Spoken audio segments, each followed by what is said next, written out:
Sir, you'll need to come with us. That sentence, dropped like a stone into a still pond, started everything. But let me back up 15 minutes because the fuse was already lit long before those two rent-a-cops reached my row. I'm Master Gunnery Sergeant Marcus Mack Ellison, United States Marine Corps, 31 years in, two artificial discs, and exactly one promise left to keep. I rolled into the back lot of Crestview Senior Academy in northern Georgia, telling myself I'd blend in. Fat chance. Blue dress uniform, razor creased trousers, and boots polished until you could check your teeth. People notice. Still, I kept the Charger idling for a second, listening to the engine my late wife adored. 8 hours of asphalt from Fort Stewart to here gave me time to think, but not to heal. On the passenger seat lay a frayed photograph. Regina, laughter frozen mid-smile, cradling our newborn boy, Davin, back in '07. The top corner is torn where I'd thumbed it too many times during deployments. I slid the picture inside my jacket over my heart. "Reg," I whispered, "told you I wouldn't miss his big day." Out of the car, Georgia heat wrapped around me like a damp blanket. Families swarmed toward the gym, dads balancing tripod cameras, little sisters waving glittered posters, a great-grandpa already nodding off in a wheelchair. Every graduation looks the same until it doesn't. I squared my shoulders, letting muscle memory choose my pace. Measured, deliberate. The brick facade of Crestview looked tired. 3 flags above the entry, mortar cracks spidering toward the roof. Yet the place hummed with that electricity only milestone days carry. A volunteer in khakis and an oversized staff badge scanned the QR code on my phone and pointed me to row B, seat 9, family priority seating. Up close, those folding chairs were flimsy plastic, like they'd wilt under a harsh stare. Still, I settled in, back straight, hands on thighs. The banner across the stage read, "Class of 2025" in silver foil balloons that reflected the overhead lights.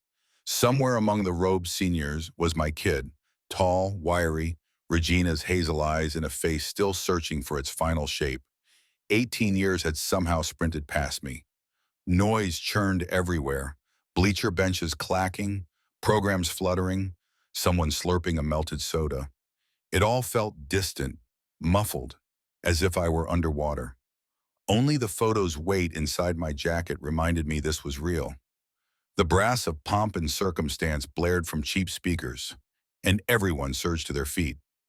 I stood too, body on autopilot, spine locked in a parade rest that never quite leaves you. When the anthem followed, hands covered hearts. I let my own arms hang. Wearing these blues is salute enough. As the final note faded, I caught motion in my peripheral vision. 2 security contractors striding down the side aisle. Black polos, nylon cargo pants, buzz-cut ambition. Their patches read, "Branford Protective Services." Neither looked a day over 30, one short and barrel-chested, the other tall, gum-chewing, restless. They weren't scanning the crowd, they were arrowed straight at me. I didn't shift, didn't frown. Stillness is its own kind of armor. The stockier one leaned down, voice low but sharp. "Sir, I'm going to have to escort you to different seating." "Problem?" I asked, matching his quiet tone. "Family section's full," the tall one chimed in, eyes flicking to the empty chair beside me like it wasn't there. I slid my ticket from my breast pocket, row B, seat 9, in bold black ink. "Looks like I got here before it filled." He didn't even glance at the code. "We've been given instructions." "By whom?" My cadence stayed even, warm enough to pass for polite, cold enough to freeze water. The short guard, name tag said P. Keller, straightened, scanning the people now pretending not to eavesdrop. A teenager angled her phone toward us, recording. Keller's jaw tightened. "Sir, let's not turn this into something." I nodded. "I agree completely. Have a seat yourself if you'd like. Ceremony's about to start." That did it. His partner, badge Ramsey, clicked his tongue, leaning in so close I smelled his peppermint gum. "Maybe you'd be more comfortable in back, Marine." Not logistics, not capacity. A code phrase older than either of them. "You don't belong here." I felt the air tilt like a room losing pressure. Someone 2 rows up whispered, "Just leave him alone." Another couple froze halfway to their seats, sensing the tremor. Keller thumbed the push to talk on his radio, murmuring something I couldn't catch. He expected me to rise. I didn't. I've knelt beside bleeding friends in dust and screamed rotors. A plastic chair in a high school gym won't move me. An elderly lady to my right, powder blue hat perched on wispy hair, murmured, "Stay put, son." I almost smiled. No one's called me son in decades. Ramsey's voice dropped an octave. "Sir, last chance, don't make us—" He never finished because at that exact moment, the rear gym doors clicked open. One man entered, then another, then four more, each drifting to a separate vantage point. A corner of the bleachers, an aisle seat, halfway up the side stairs. No uniforms, yet everything about them shouted military. The economy of motion, the stillness between steps, the eyes always calculating exits. I recognized every face without turning my head. Gideon Grease Morales saved his life outside Sangan. Derek Cho taught him to edge-clear rooms in Ramadi, and the rest. 6 retired Navy SEALs spread like chess pieces. The guards hadn't noticed yet, but they would. And when they did, this whole gym was going to feel the weight of silence. Keller kept talking, but the tone had a new gravity now, the kind that pulls every loose eye toward the same invisible center. I didn't have to crane my neck to count heads. Gideon posted near the fire exit, arms folded, stance casual enough to fool anyone who'd never seen him break down a steel door in 90 seconds. 2 rows up, Derek Cho slipped into a seat beside an unsuspecting soccer mom, gave her a polite nod, and never once blinked away from me.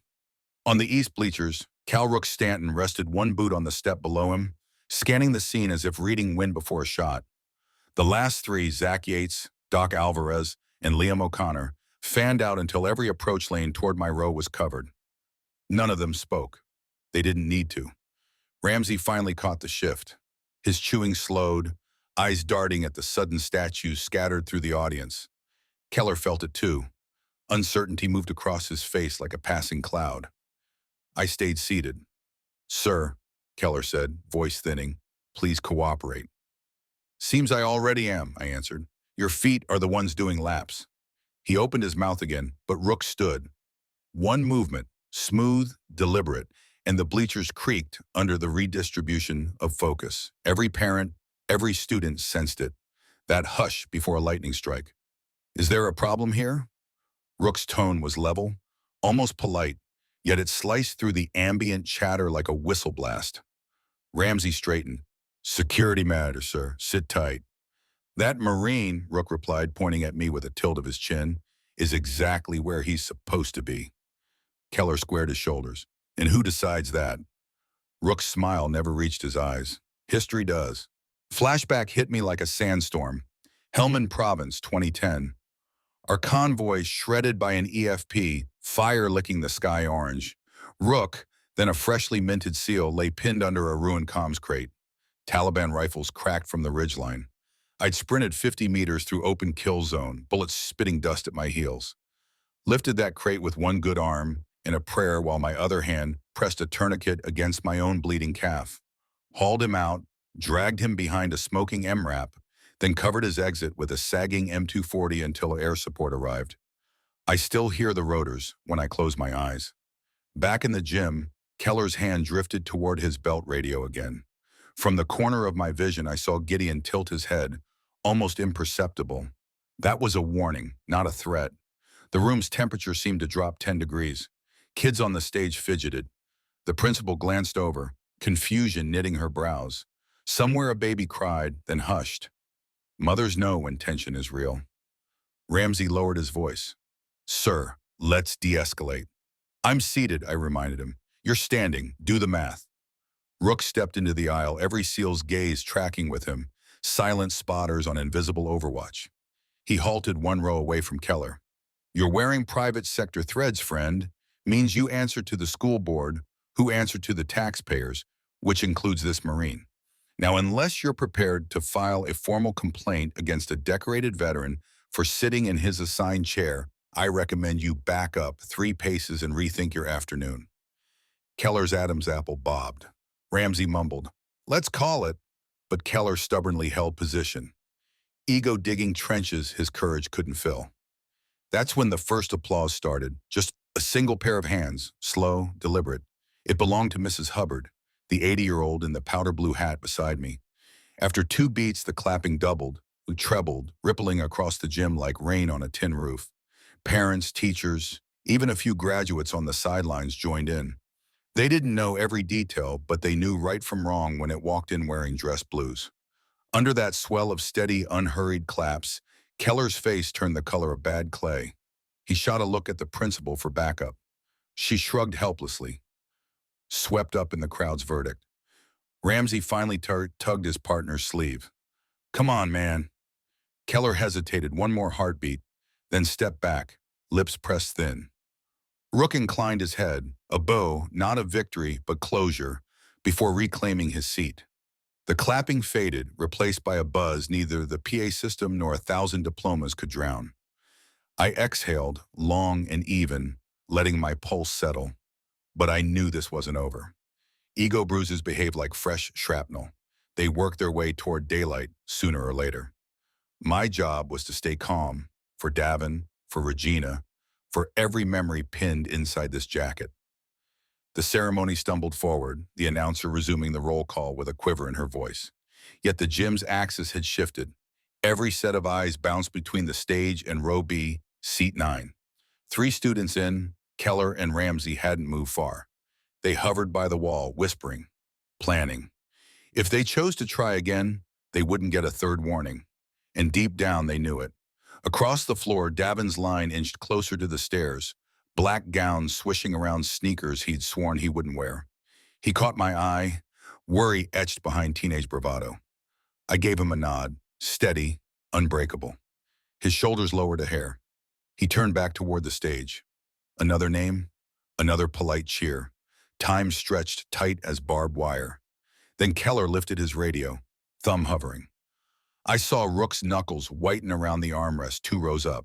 Here we go again, I thought, but had no clue how far the next volley would reach. Keller's thumb finally mashed the transmit button. Control, this is floor 1. Need additional units front left, possible disturbance. The word disturbance ricocheted around the rafters. Every seal in the building heard it, and every one of them shifted. Tiny, telling motions only trained eyes catch. Grease uncrossed his arms. Doc slid his foot back half an inch, centering his weight. Liam's gaze locked on the doors. I stayed seated, but my breathing shortened. Not fear, calculation. Extra uniforms would barrel in without context, and teenage memories of their own authority would roar louder than reason. One wrong twitch, and my kid's graduation could become a headline. Across the stage, Davin's row advanced again. He was 5 students away from the microphone now. His fingers worried the edges of the name card like it might fly away if he eased up. "Stay with me, son." A hand touched Keller's shoulder. The principal, Mrs. Hartwell, had finally mustered the courage to intervene. Her voice was hushed, urgent. "Officer, the board never ordered any relocation. Please let the program proceed." Keller's eyes flicked from her to me, then to the audience that still watched, as though every second were live-streamed to posterity. He lowered the radio, but his jaw set like drying cement. Ramsey swallowed. "We got families staring holes in us, man. Maybe we walk." Keller didn't answer. Instead, he turned, slow, deliberate, and started down the side aisle toward the exit. Relief fluttered through the gym, but only for a breath, because Keller pulled out his phone and began typing with furious thumbs. My gut told me he was summoning something bigger than school security. I glanced at Gideon. He gave the smallest shrug. "Your call, Gunny." I shook my head. Hold. Only defend, never provoke. That had been the rule since Fallujah. The announcer mispronounced a senior's last name, stumbled, apologized. Nervous laughter rippled across the bleachers. Tension can't stand silence. It needs nervous little jokes to fill the cracks. And just like that, my brain hauled me someplace else. Korengal Valley, 2012. We'd been pinned on the slope of Sawtooth Ridge. Moonless night, so black you tasted it. A rookie lieutenant froze when the PKM opened up. He couldn't move, couldn't speak. I'd crawled to him, pressed my helmet to his and whispered, "Action beats panic. Breathe, then choose." He nodded, found his feet, and called in the grid for illumination that saved us all. Back in Crestview's gym, the same mantra looped: breathe, then choose. Keller pocketed his phone and headed not for the door, but for the stage stairs, a shortcut to the microphone. Grease muttered something under his breath and rose. Rook followed. The rest mirrored Umad. 6 men, separate alleys, one intention.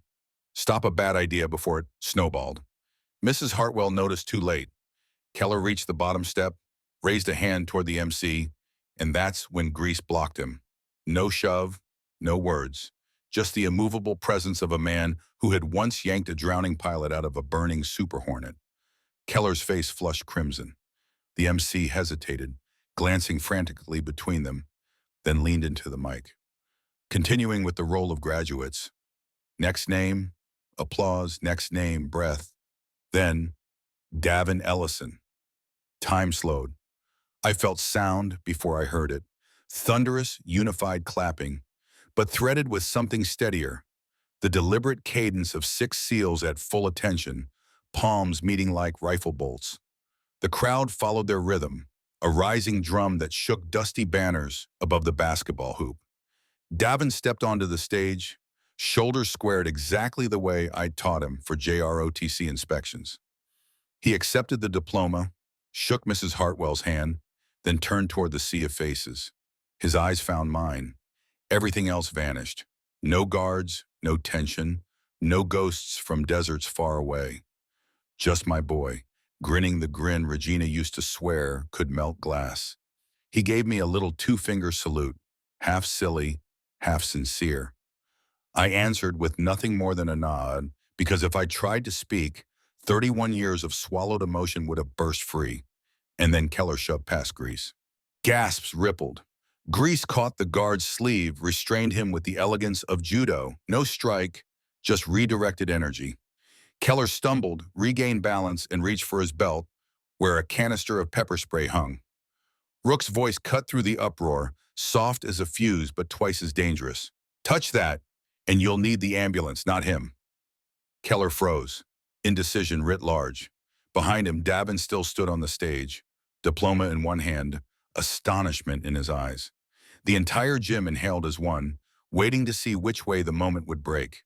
You could hear the rafters creak with everyone's breath caught halfway. No cheerleaders, no band, just the ticking scoreboard above center court counting seconds it was never built to track. Keller's fingers hovered near the pepper spray latch. Grease didn't blink. His grip on the guard's sleeve looked casual, but anyone within 10 feet could see Keller wasn't pulling free without donating skin. A single step behind them, Rook angled his body, blocking the narrow stairs like a steel bulkhead. Doc eased forward from the aisle, one hand raised, palm out, medic ready, peace offered. Officer, Doc said, voice calm as morphine. Not here, not today. For a heartbeat, I thought the advice might land. Keller's eyes darted to the bleachers. Hundreds of phones up now, recording, red rec icons blinking like sniper dots. His other hand clenched, frustration looking for somewhere to burn. Ego plus an audience is gasoline. That's when the side doors burst open again. This time 2 deputies from Banks County Sheriff's Office, hats off, badge stars glinting under fluorescent light. They must have been Keller's frantic text. One look at the tableau and their momentum faltered. Sheriff's deputies know trouble when it organizes itself into neat rows of muscle. Grease released Keller's sleeve and stepped back, palms visible. Rook mirrored him, the unspoken message. We're peaceful, but we're finished backing up. Deputy number 1 raised both hands. Everybody hold up, we'll sort this. He motioned Keller aside. Sir, outside now. Keller tried to protest. Ramsey dragged him by the elbow, mumbling, let's quit while we can still clock out. They disappeared through the same doors, the deputies following. The metal latch clanged shut, and the gym exhaled, one long, trembling breath of relief. But the damage lingered in the eyes of parents who had come to celebrate, not witness a powder keg. I pushed from my chair, slow, deliberate, and faced the stage. Davin was still frozen beneath the stage lights. Proud of you, son, I called, voice carrying farther than I expected. The entire student section erupted, a cue they'd been itching for. Seniors stamped, whooped, slapped mortarboard caps against thighs. Davin laughed, a sound so pure it rinsed every foul taste from the room, and jogged down the back ramp toward his classmates. Only then did the principal reclaim the microphone, cheeks flushed. Ladies and gentlemen, let's continue honoring the class of 2025. A ripple of normalcy returned, or something shaped close enough to pass. Names resumed, tassels shifted, flashes popped. Yet the gym remained different. People leaned forward, listening with new ears, weighing respect like currency. Gideon slid into the empty chair beside me. Thought we were headed for Chapter 11 there, he muttered. Appreciate the insurance policy, I answered. He shrugged. Policy's lifetime. You know that. My eyes traced the other SEALs now repositioned, still vigilant but easing conversation with locals, letting tension drain, resetting the room's pulse. They were experts at vanishing heat without claiming credit. Funny thing about real warriors, the louder someone brags, the less sand they have usually swallowed. A sudden memory surfaced. Regina, 7 years back, tapping a newspaper photo of those same men at my retirement ceremony. If you ever fall, she told me, those brothers are the net. I didn't fall today, but the net appeared anyway. Halfway through the remaining roster, Deputy Number 1 slipped back into the gym alone. He scanned for me, then threaded down the aisle. Up close, he spoke under the chant of applause. Mr. Ellison, the guard won't be returning. He's cooling off in the cruiser until the ceremony wraps. You okay? Better than okay, I said. My kid just graduated. He nodded, a small grin tugging. Congrats, Gunny. Enjoy your day. The deputy tipped his hat and left, professional, respectful, done. The final handful of graduates crossed, and the choir queued up, Ain't No Mountain High Enough. Parents danced in place. Even Mrs. Hubbard swayed, blue hat bobbing like it had its own metronome. I felt something inside me uncoil. Maybe tension, maybe grief, maybe 17 deployments worth of guarded hope finally finding space to stretch. But one more turning point still waited outside those gym doors, and I sensed it would matter more than everything that had happened under this roof. The mortarboards arced, black silhouettes spinning through gym light like happy shrapnel. When they rained back down, the crowd's roar finally sounded like any other graduation. Joyful, ragged, loud enough to shake the backboards. I stayed seated a moment longer, letting the wave break over me. 31 years of service had taught me how to ride out firefights, but I'd never practiced soaking in pure pride. My pulse finally settled into a steady human rhythm. Grease tapped my shoulder. Mack, go find your kid before somebody puts him on TikTok. I laughed, really laughed, for the first time since Regina's funeral. Roger that. Outside, late afternoon sunlight painted the parking lot gold. Graduates clustered around phone cameras and helium balloons. Families hauled lawn chairs like refugees from a parade. In the middle of it all, Davin stood by the flagpole, gown half unzipped, honor cords draped like victory sashes. He spotted me and cut through the chaos. For a second, neither of us spoke. The Charger's black paint threw back our reflections. An aging Marine still ramrod straight, and a lanky kid suddenly wearing a man's shoulders. You okay, Dad? Davin asked first. I'm solid, I said. You, Owie? He grinned. Better than solid? Whole room clapped for me like I was Beyonce. I ruffled his hair, something I hadn't done since middle school. They were clapping for the name you carry. Make sure you keep it clean. Davin nodded, eyes shining. Who were those dudes that stood up? Brothers, I answered. The kind you earn, not birth. Long story, one will unpack on a highway with bad gas station coffee. Right on cue, the 6 SEALs approached. No swagger, no fanfare, just quiet gravity. Gideon offered Davin a handshake that turned into a brief hug. Liam slipped a challenge coin into the kid's palm. The gold edge caught sunlight. What's this for? Davin whispered. Liam winked. Proof that you already belong to something bigger than yourself. Spend it wisely, meaning never. Rook turned to me. Guard won't press charges. Sheriff typed it up as misunderstanding exacerbated by heat. I smirked. Georgia humidity does strange things. We formed a loose circle, old warriors, new graduate, echoes of a woman none of them had met. Regina would have barged right in, straightened Davin's cap, instructed every SEAL where to stand for photos. The thought stung, then warmed. Doc broke the silence. Photo for the archives? Phones rose, shutters clicked. In one frame, 6 SEALs flanking a black Marine in dress blues, his son in a robe, a sun-bleached Charger behind them. No hashtags required, some moments archived themselves. When the impromptu photo shoot wrapped, Zach clapped me on the back. "Net's always here, Gunny. You ring, we run." "And vice versa," I said. They nodded, contract renewed without ink. The brothers drifted off, swallowed by milling families. Davin and I returned to the Charger. He traced a fingernail along the long scratch near the handle. "Mom's parking lot scar," he recalled. "Left it there on purpose," I said. "Keeps her riding shotgun." We slid inside. The cabin smelled of Armorall and distant memories. Davin faced me, serious now. "Dad, when those guards tried you, I wanted to storm the stage." "I know," I said. "I saw your fists." "How were you so calm?" I turned the key. The engine rumbled. Because calm is louder than rage, and today wasn't about proving anything. It was about you crossing a finish line. He absorbed that, and then flipped the sun visor, spotting Regina's mini photo tape there. "She's still cheering," he murmured. "Always will," I said. "Okay," he exhaled, settling back. "So what's next?" "Next you pick dinner." "Waffle House, obviously." "Figured," I chuckled, easing the Charger into gear. We rolled toward the exit. At the curb, Mrs. Hubbard lifted her powder blue hat in salute. I returned the gesture with 2 fingers to my brow. Ahead, the SEALs' trucks peeled away one by one, each driver giving a small wave in the rear view. Convoy etiquette that never dies. As the school shrank in the mirror, Davin spoke again, softer. "I want to live like that, Dad. Quiet, but unstoppable." "You started today," I said. "Remember, real strength is what you choose not to do." He nodded, fingering the challenge coin. The highway opened, and the Charger's engine settled into that long-distance hum Regina loved. I felt her in the passenger seat, saw future miles unfolding, some smooth, some cratered, but with nets ready, wherever we fell.